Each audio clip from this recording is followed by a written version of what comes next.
जिशान भाई, आप लाखों की बात कर रहे हैं। यहाँ पर आप जितना चाहें कमा सकते हैं। ये काम रुकने वाला नहीं है। सर्दियाँ हों या गर्मियाँ, ये कारोबार चलेगा नहीं, दौड़ेगा। सैलरी की तरह हर महीने आपके अकाउंट में ट्रांसफर करेंगे। हमारा बिजनेस सूद से पाक है। इस बिजनेस में कोई भी नुकसान का अंदेशा नहीं है। जितना भी नुकसान होगा वो हमारा होगा और फायदा आपका होगा। हमारे साथ सिर्फ लाहौर से नहीं, पाकिस्तान से नहीं, अल्हम्दुलिल्लाह पूरे पाकिस्तान और ओवरसीज पाकिस्तानी भी हमारे साथ अटैच हैं, जो हमारे साथ पिछले 2-3 साल से काम कर रहे हैं। हमारी कंपनी अल्हम्दुलिल्लाह रजिस्टर है गवर्नमेंट पैनल पे, SECP से, FBR से। पाकिस्तान में अगर आपने कोई कारोबार करना है तो आपको लाखों रुपए चाहिए होते हैं और उसके बाद भी आपको ये यकीन नहीं हो रहा होता कि हम इसमें प्रॉफिट आएगा या लॉस आएगा। कि जो भी बंदा एक काम करना चाह रहा होता है, उसके जो आसपास के लोग होते हैं वो यही कहते हैं कि ये काम ना करें, छोड़ दें, फलां ने ये किया था, ऐसे किया था। टांगे खींचने वाले होते हैं, क्योंकि उनका उस काम में एक्सपीरियंस नहीं होता। तो इन लोगों से हमेशा बचना चाहिए।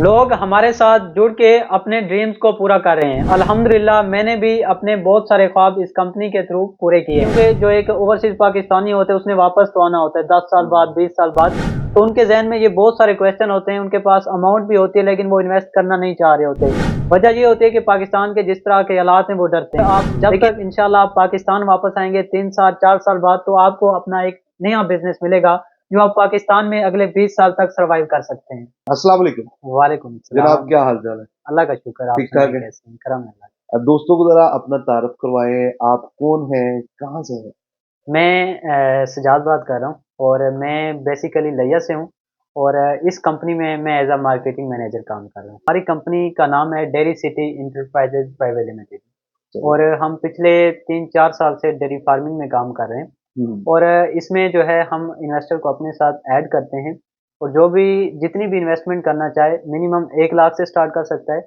और मैक्सिमम जितना करना चाहे, जितना गुड़ उतना उतना मीठा। बेटा। हमारा कराची में फार्म है, उस पे हमने जानवर रखे हुए हैं। जो भी क्लाइंट्स हमारे साथ इन्वेस्टमेंट करता है, हम तो पहले उनको यही कहते हैं कि सबसे पहले आप हमारा फार्म विजिट करें, हमारे बिजनेस को वेरीफाई करें। अगर आपको नजर आता है कि यहाँ से हमें प्रॉफिट दे सकते हैं अगले 3-4 साल के लिए, हम्म तो आप हमारे साथ इन्वेस्टमेंट करें। तो जी। होता क्या है, मतलब एक बंदा लाइक मैं ही हूँ, हम्म। मेरा एक प्लान बना है जी, मेरे पास 1 लाख है, 2 लाख है, 4 लाख है, 10 लाख है। हम्म।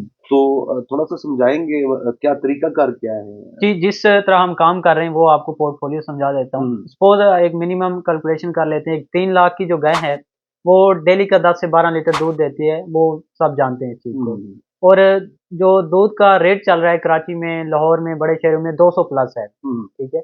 और एक गाय जो 3 लाख वाली होती है वो तकरीबन एक मंथ का 360 लीटर देती है दूध मिनिमम। ठीक और है। कैलकुलेशन की बात करें तो तकरीबन 70 से 72 हज़ार सिर्फ हम दूध सेल आउट करते हैं एक 3 लाख वाली गाय का पर मंथ। Per month. उसमें से हमने आपको 8 टू 10% देना है, मतलब 24 से 30 हज़ार हमने आपको प्रॉफिट देना है। और आप खुद अंदाजा लगा लें तो इसमें कंपनी भी कमा रही है और आपको भी दे रही है। जी। मतलब वो फिजिकली जो आप इन्वेस्टमेंट लेंगे, वहां पे समझ लेंगे अगर 700 जानवर है तो वहां पे 701 जानवर हो जाएगा। जी, तो बिल्कुल। 2 खरीद के आपको देता है। अच्छा, ये जानवर आपको कुछ जानवर देते हैं लोग, या मतलब आप खुद अपनी पसंद का जानवर चूज करते हैं जिससे तेल की प्रोडक्शन, जिससे दूध। दूध की प्रोडक्शन पूरी ली जा सके? सर डिपेंड करता है क्लाइंट्स पे। अगर उसके हम्म पास अपना जानवर है तो वो आप हमारे फार्म पे रखवा के उसकी जितनी भी कीमत होगी उसका आप प्रॉफिट लेंगे। मतलब वो अगर क्राइटेरिया को पूरा करता है जानवर, लाइक जी। आपने कहा जी पर डे 10 से 12 किलो दूध देता है, हाँ, बिल्कुल। अगर वो गाय इस काबिल है तो फिर वो गाय बिल्कुल, बिल्कुल, वहां क्योंकि से। हमें गर्ज़ है दूध से, हम्म गाय से नहीं। अगर उसका मिल्क प्रोडक्शन अच्छा है, 10 से हम्म 12 लीटर दूध देती है 3 लाख वाली गाय, हम्म। Most welcome. वो उस अपने जानवर को हमारे फार्म पे रखवा के मंथली उसका प्रॉफिट ले सकते हैं, उसकी जितनी भी कीमत होगी। ये तो बड़ा आसान हो गया। अगर एक बंदा डेयरी फार्मिंग का काम कर, लाइक आप मिल्किंग का ही काम करना चाहते हैं, दूध का भी काम करना चाहते हैं, तो आप इन्वेस्टमेंट अगर खुद भी बिजनेस शुरू करें तो इन्वेस्टमेंट तो आपने करनी है।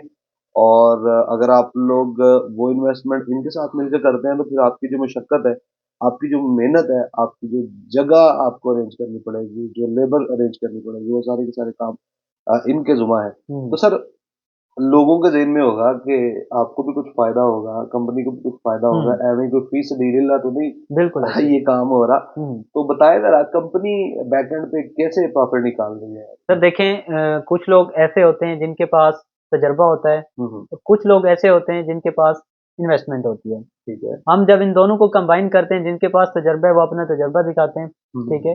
अब ये डेयरी फार्म का काम करना कोई इतना इजी भी नहीं है। बिल्कुल ऐसे, जिसके बिल्कुल। पास तजर्बा है वो ये काम कर सकता है, क्योंकि इसमें लेबर को मेंटेन करना, गाय की सारी चीजें देखना, ये बहुत मुश्किल काम है। बिल्कुल ऐसे, जानदार और चीज़ है। हम जो माशाल्लाह से पिछले 3 साल से काम कर रहे हैं, और जिन लोगों ने इन्वेस्टमेंट करनी है वो हमारे चलते कारोबार में करनी है। हुँ, हुँ। जो एक बिजनेस चल रहा हो उसमें इन्वेस्टमेंट करें तो ज्यादा प्रॉफिट होता है। बिल्कुल लेकिन ऐसे। जब हम न्यू स्टार्ट करता है कोई बंदा अपना बनाए या किसी और में, तो उसमें थोड़ा सा चांस कम होते हैं रिस्क कम, सक्सेस के। रिस्क रिस्क इसमें। ज्यादा बढ़ जाता है। हुँ। हम्म, अच्छा, अब मुझे थोड़ा-सा ये समझा दें, फिर भी लोग रिसेंटली भी देख चुके हैं, और मैं 100% एश्योरिटी से कह सकता हूँ कि 100 में से 80% लोग वो होंगे जो आपको शक की नज़र से देख रहे हम्म, होंगे, हम्म, या वो सोचना शुरू हो गए होंगे कि शायद ये कोई अपनी इन्वेस्टमेंट इकट्ठा करने का हम्म, तरीकाकार है, ये कोई हम्म, पैसे की सर्कुलेशन है। हम्म, जिस तरह आपने ज़िक्र किया कि आपका प्रॉपर फार्म है, लोग वहाँ पे विज़िट करते हैं, अपनी तसल्ली करते हैं। फिर भी अगर गवर्नमेंट ऑफ पाकिस्तान की बात की जाए, तो यहाँ पे बड़े-बड़े सियासतदान जो हैं, हम्म, जो बड़े-बड़े कह लें कि ओहदेदारान हैं, हम्म। उनके ऊपर गवर्नमेंट ऑफ पाकिस्तान गिरफ्त नहीं कर पाती, तो आप तो एक सादी-सी कंपनी है, तो इसके ऊपर कैसे सर देखिए, बात होती है ट्रस्ट की। हुँ, बिजनेस हुँ। किया भी ट्रस्ट पे जाता है। ये जो सारी रजिस्ट्रेशन है हम आपको प्रोवाइड करते हैं, ये कागजात हैं। हुँ, हुँ। आप कह रहे हैं कि गवर्नमेंट का कोई कुछ नहीं कर सकता तो फिर मैं वही कंपनी कह रहा हूँ कहाँ कि गई? हालात मामलात है। अच्छा, तो कहना नहीं चाहिए, लेकिन ये हकीकत है, नहीं, हकीकत, क्योंकि उसमें कोई शक 80% नहीं। मार्केट में यही चल रहा है, बिल्कुल ऐसा ही। ठीक है? तो इसमें ये होता है कि आप जहाँ पर भी इन्वेस्टमेंट करें, मैं ये नहीं कहता कि आप हमारी कंपनी में हुँ, जहाँ पर भी करें, तो उसमें आपको 2-3 चीज़ें मद्देनज़र रख के फिर इन्वेस्टमेंट करनी चाहिए। हुँ, हुँ, अब आप किसी कंपनी में इन्वेस्टमेंट करते हैं, आपको उसका नहीं पता सोर्स ऑफ इनकम का क्या है, रेवेन्यू कहाँ से जनरेट हो रहा है। जब ये सारी चीज़ें आपको क्लियर नहीं होंगी, तो ये क्वेश्चन आपके 100% आपके माइंड में आएगा। जब ये चीज़ें क्लियर होंगी कि कंपनी कहाँ से कमा रही है, कैसे कमा रही है, और आया कि हमें अगले 3 साल के लिए ये इतना प्रॉफ़िट दे सकती है, 1 साल के लिए कि नहीं। अगर ये आपके माइंड में ये चीज़ें क्लियर हैं, तो फिर आप बेफ़िक्र होके इन्वेस्टमेंट करेंगे, चाहे हुँ। ये कंपनी हो, चाहे कोई और कंपनी चलें, हो। फिर एक दफ़ा दोस्तों को ये समझा दें कि कंपनी वर्किंग कैसे करती है, प्रॉफ़िट कैसे निकालती है। थोड़ा-सा डिटेल से समझा दीजिए। सर, आपने कहा हुँ, दूध वगैरह, हुँ। सारी डिटेल से समझाइए कि सर मैंने कंपनी आपको कैसे कमाती है। बता दिया है कि कंपनी आपसे जो एक क्लाइंट है उससे डबल ट्रिपल कमा रही होती है। हुँ, एक तो जो हम दूध सेल आउट करते हैं मंथली बेसिस पे, उसमें से हाफ 50-50 होता है। हुँ, हुँ, उसके बाद जो गाय का एक ब्रीडिंग होती है, उसके बाद बच्चा होता है, वो कंपनी का एसेट में आ जाता है। वो भी हुँ, कंपनी की मतलब एक असासा है, एसेट हुँ, है। हुँ। और इसको अगर दूसरे लफ्ज़ में कहें कि इसमें जो नुकसान होता है वो भी फिर कंपनी की तरफ चला जाता है, ना कि क्लाइंट हुँ। की तरफ। मतलब क्लाइंट को फ़ायदा ही फ़ायदा होगा, जी। नुकसान खुदा ना खास्ता जानवर एक्सपायर हो जाता है, वही जानवर हुँ, जो क्लाइंट ने इन्वेस्टमेंट जिसमें हुँ, की हुई है, हुँ। तो उसका क्या फिर होता है? मतलब कंपनी उस क्लाइंट का वो नुकसान भरती है, या वो कॉन्ट्रैक्ट चलता रहता है? क्या सीन होता है? सर जो हमारा एग्रीमेंट होता है उसमें जो 1200 वाला इलेक्ट्रॉनिक स्टाम्प पेपर होता है, हुँ, उस पे जो हम एग्रीमेंट करते हैं उसमें टर्म्स एंड कंडीशन डिसाइड होती हैं। हुँ, हुँ, उसमें अब ये होता है कि अगर खुदा न खास्ता एक जानदार चीज़ है, कुछ भी हो जाता है, हुँ, तो उसमें क्लाइंट को जो उसके साथ एग्रीमेंट हुआ है, वहाँ तक हम उसको चलाएँगे। हुँ, अगर उसके बाद ही, क्योंकि उसकी इन्वेस्टमेंट है हुँ, हमारे हुँ, साथ, हुँ, हुँ, बिल्कुल। ठीक है? तो अगर 1 साल के बाद या 6 मंथ के बाद ही वो आगे एक्सटेंड करना चाहता है एग्रीमेंट, हुँ। तो वो कर सकता है। उसकी जो टोटल अमाउंट है उसमें से ₹1 भी डिडक्ट नहीं होगा। अच्छा, मुझे ना थोड़ी-सी कन्फ्यूज़न इस चीज़ की है।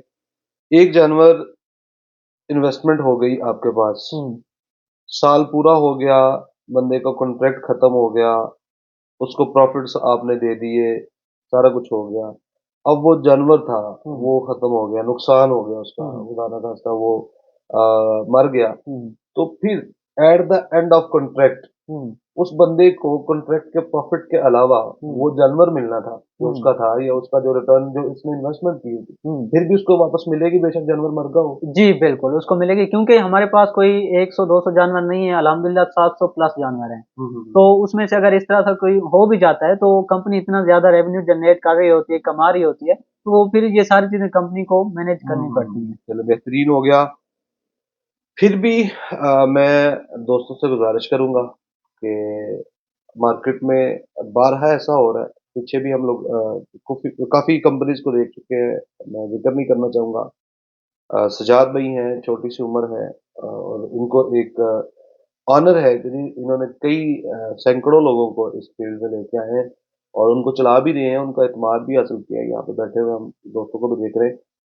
मैं ये चाहूंगा कि आप लोग कोई भी दोस्त है वो अगर इनके साथ या किसी के भी साथ इन्वेस्टमेंट करना चाहता है, क्योंकि हमें बारहा फोन आते हैं जी, मैं फला मुल्क में हूँ, पाकिस्तानी हूँ, मैं सऊदीया में हूँ, मैं ओमान में हूँ, मैं कुवैत में हूँ, तो मुझे समझ नहीं आ रही कि मैं पीछे किसी बिजनेस में पैसे इन्वेस्ट करना चाहता हूँ ताकि मेरे आने तक पीछे मेरा कोई बिजनेस बन जाए। तो ये एक अच्छी अपॉर्चुनिटी है, लेकिन फिर भी आप फिजिकली जब तक खुद विजिट ना कर लें, तो हम लोग आपसे कहते हैं, आपसे गुजारिश है तो बराए मेहरबानी आप लोग जब लाखों रुपए इन्वेस्टमेंट कर रहे होते हैं तो चंद हजार का किराया लगा के आप लोग विजिट भी कर लिया करें।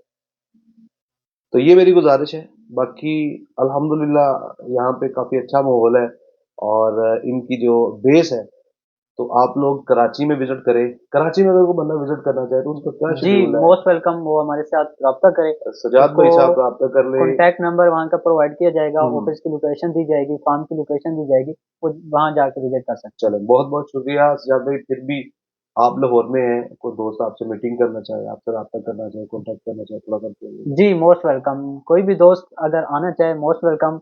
कॉन्टैक्ट नंबर मेरा दिया गया है, इस पर रब्ता करके आप किसी भी टाइम आ सकते हैं। चलो बहुत बहुत शुक्रिया जी।